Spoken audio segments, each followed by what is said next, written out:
So here is how you can set the app time limit on your Android device.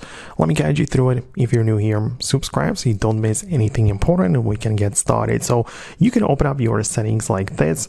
Just make sure you are on the main page where all of the main menus are and scroll through the available options until you find the digital well-being and parental controls.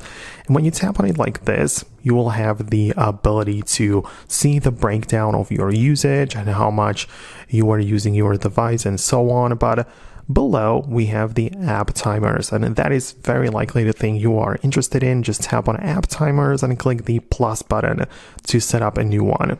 So you'll have the ability to either pick the whole category of apps, like let's say I'm going to enable it for all of the games, right? Or for all of the, I don't know, image processing or maps or productivity apps, whatever. Or you can see and change it specifically for one app only. So let's say I'm going to pick just, I don't know, whatever from the list. Let's say it's going to be social media, Facebook, right?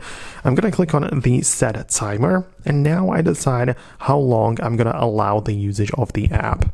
So I can also see the days of the week above. So let's say I'm going to disable the limitation for Saturday and a Sunday, and I'm going to choose the time limit for only weekdays. And let's say I'm going to choose it to be 15 minutes per day maximum. So I'm going to hit it done, and you can see that the Facebook is only allowed to be used on Monday through Friday for 15 minutes per day. And that's exactly how I decided to be.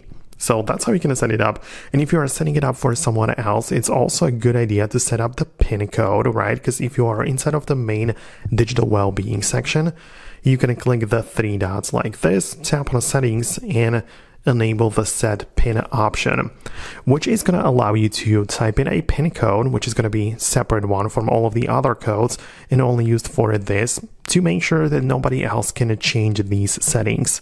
And only with this code, you'll be able to make any changes to the time limits for apps. So I hope it makes sense. I just wanted to explain the way that it works. If you're new here on Foxtecc, subscribe for more, and I'll see you in the next videos as well.